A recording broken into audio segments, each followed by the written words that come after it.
আসসালামু আলাইকুম।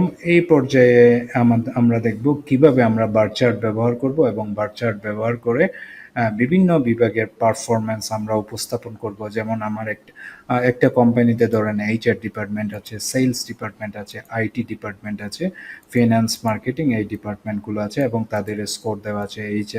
HR score করেছে 80, সেলস স্কোর করেছে 90, IT department 85, finance department 70, marketing department 95 score করেছে। সিনারিও হলো একটি প্রতিষ্ঠানে বিভিন্ন বিভাগের মাসিক পারফরম্যান্স স্কোর নিয়ে আমরা অ্যানালাইসিস করতেছি। ডিপার্টমেন্ট অনুযায়ী আমরা যে স্কোর করেছে এই স্কোরের তুলনা করতেছি।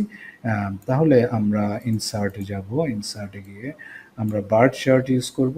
চার্টে গিয়ে আমরা বার চার্টে ক্লিয়ারলি দেখা যাচ্ছে সবচেয়ে বেশি স্কোর পেয়েছে 95, এবং সবচেয়ে কম স্কোর পেয়েছে ফিনান্স, যেখানে 70। ওকে, তাহলে মার্কেটিং 95 পেয়েছে। আমরা এই অ্যাক্সিসে, হরাইজন্টাল অ্যাক্সিসে আমরা স্কোর নিয়ে আলোচনা করছি। এই অ্যাক্সিসে, ভার্টিক্যাল অ্যাক্সিসে আমরা কি নিয়ে আলোচনা করছি? ডিপার্টমেন্টগুলো নিয়ে আলোচনা করছি, তাই না? Marketing, finance, IT, sales, HR. So এখানে আমরা ক্লিয়ারলি দেখতে পাচ্ছি সবচেয়ে বেশি স্কোর করেছে মার্কেটিং ডিপার্টমেন্ট, সবচেয়ে কম স্কোর করেছে ফিনান্স ডিপার্টমেন্ট। মার্কেটিং ডিপার্টমেন্টের পরের স্থান দেখা যাচ্ছে যে সেলস, যেটা 90, এবং এর পরের স্থান দেখা যাচ্ছে আইটি 85, এবং এর পরের স্থান এইচআর 80, এবং ফাইনালি ফিনান্স 70। আশা করছি বুঝতে পেরেছেন।